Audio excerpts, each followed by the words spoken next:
Hay algo que el cine está dejando muy en claro y es que los monstruos clásicos están volviendo, pero no como simple nostalgia, sino como figuras que otra vez tienen algo para decir. Entre fines del 2024 y 2026, varios de los monstruos más clásicos del cine volvieron a aparecer en nuevas películas y eso es algo interesante porque estas criaturas no son personajes nuevos. En realidad llevan más de un siglo formando parte de nuestra cultura. Mucho antes de existir el cine, estos monstruos ya estaban presentes en la literatura. En 1818, Mary Shelley publicó Frankenstein, una novela que habla sobre ciencia, creación y las consecuencias de intentar desafiar los límites de la naturaleza. Décadas más tarde, en 1886, Robert Louis Stevenson presentó El extraño caso del Dr. Jekyll y Mr. Hyde, una historia sobre la dualidad entre lo humano y lo monstruoso. Y en 1897, Bram Stoker publicó Drácula, que terminaría convirtiéndose en uno de los vampiros más famosos de la historia. Estas historias nacieron en una época muy particular, el siglo XIX, un momento en el que la ciencia avanzaba rápidamente y muchas personas empezaban a preguntarse hasta dónde podía llegar el ser humano. La literatura gótica utilizó figuras monstruosas para hablar de esos miedos, pero cuando el cine empezó a adaptarlas en el siglo XX ocurrió algo inesperado. Estos personajes dejaron de ser simplemente figuras literarias y se convirtieron en íconos del cine. En los años 30, el estudio Universal produjo algunas de las películas de terror más influyentes de la historia. Entre ellas estaban Drácula, Frankenstein, La momia y más tarde El hombre lobo. Estas películas no solo definieron el género del terror, también crearon una estética que todavía reconocemos hoy. Castillos envueltos en niebla, laboratorios llenos de electricidad, criaturas trágicas atrapadas entre lo humano y lo monstruoso. Lo interesante es que muchos de estos personajes nunca fueron simplemente villanos. Frankenstein era una criatura abandonada por su creador, el hombre lobo representaba la lucha entre la razón y el instinto, y Drácula era una figura tan terrorífica como fascinante.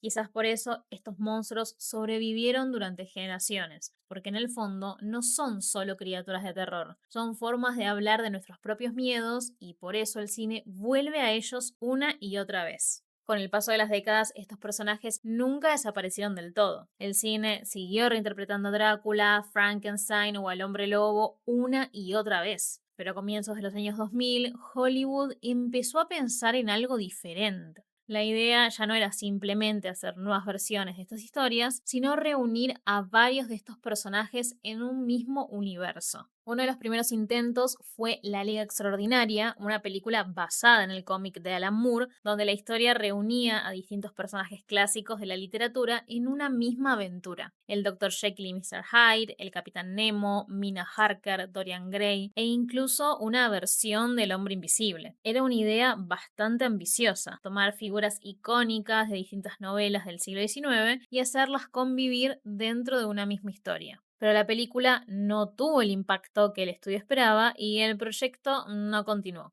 Durante algunos años pareció que Hollywood había dejado atrás la idea de reunir a estos personajes, hasta que en la década del año 2010 apareció un nuevo intento, esta vez mucho más grande. Universal anunció oficialmente el llamado Dark Universe, donde la idea era construir algo parecido a un universo de superhéroes, pero con los monstruos clásicos del estudio. Drácula, Frankenstein, la momia, el hombre invisible, la novia de Frankenstein. Incluso el estudio presentó una foto oficial con el elenco que formaría parte de ese universo, donde aparecían actores como Johnny Depp, Javier Bardem y Russell Crowe. La película que debía iniciar todo ese proyecto fue La momia, protagonizada por Tom Cruise y con Sofía Boutella como la momia, pero el plan no salió como Universal esperaba. La película no tuvo el impacto necesario para sostener una franquicia tan grande y el Dark Universe terminó cancelándose prácticamente antes de empezar. Después de ese fracaso, durante un tiempo parecía que Hollywood no sabía bien qué hacer con estos personajes, hasta que algo empezó a cambiar, porque en lugar de intentar construir un gran universo compartido, el cine comenzó a volver a estos monstruos de otra manera. Y ahí es donde aparece la nueva ola que estamos viendo en los últimos años. Entre 2024 y 2026, varias de estas criaturas volvieron a aparecer en el cine. A fines del 2024, Robert Eggers estrenó Nosferatu, una nueva reinterpretación del vampiro clásico inspirada en la figura de Drácula, donde la película recuperaba el tono oscuro y gótico del cine expresionista alemán, pero con una mirada contemporánea. Más tarde, en 2025, el cine también volvió al mito del hombre lobo con Wolfman, protagonizada por Christopher Abbott y Julia Garner.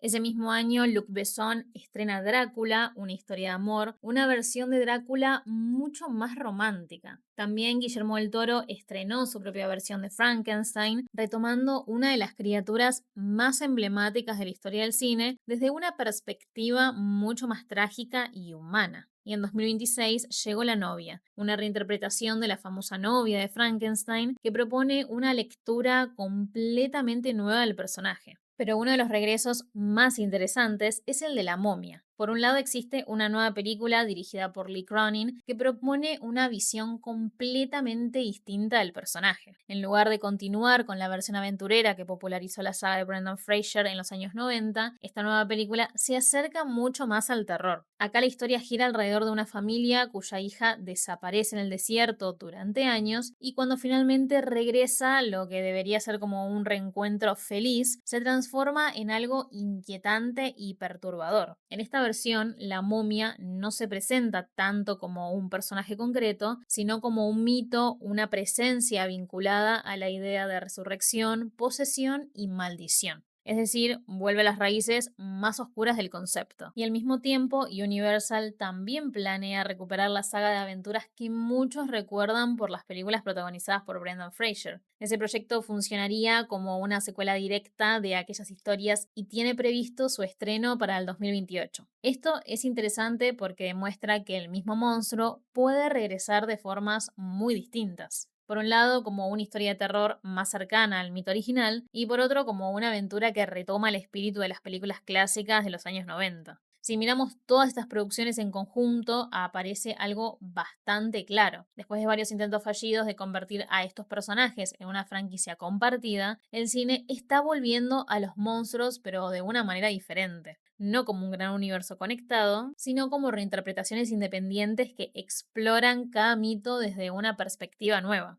Pero la razón por la que estos personajes siguen regresando tiene que ver con algo mucho más profundo. Los monstruos clásicos funcionan como mitos modernos. Así como las antiguas culturas tenían dioses o criaturas que representaban sus miedos y sus deseos, el cine creó sus propios monstruos para hablar de las inquietudes de cada época. Frankenstein siempre ha sido una historia sobre los límites de la ciencia y las consecuencias de crear algo que no podemos controlar. Drácula habla del deseo, la inmortalidad y la fascinación por lo prohibido. El hombre lobo representa la lucha entre la civilización y nuestros impulsos más primitivos, y la momia, en muchas versiones, está vinculada al pasado que regresa para perseguirnos. Por eso estas historias siguen funcionando, porque aunque cambian las películas, los efectos especiales o los directores, los temas que representan siguen siendo universales. Y quizás por eso, después de tantos intentos fallidos de convertirlos en franquicias gigantes, el cine parece estar regresando a algo más simple, a volver a contar estas historias desde nuevas miradas, a reinterpretar los mitos en lugar de intentar convertirlos en un universo compartido.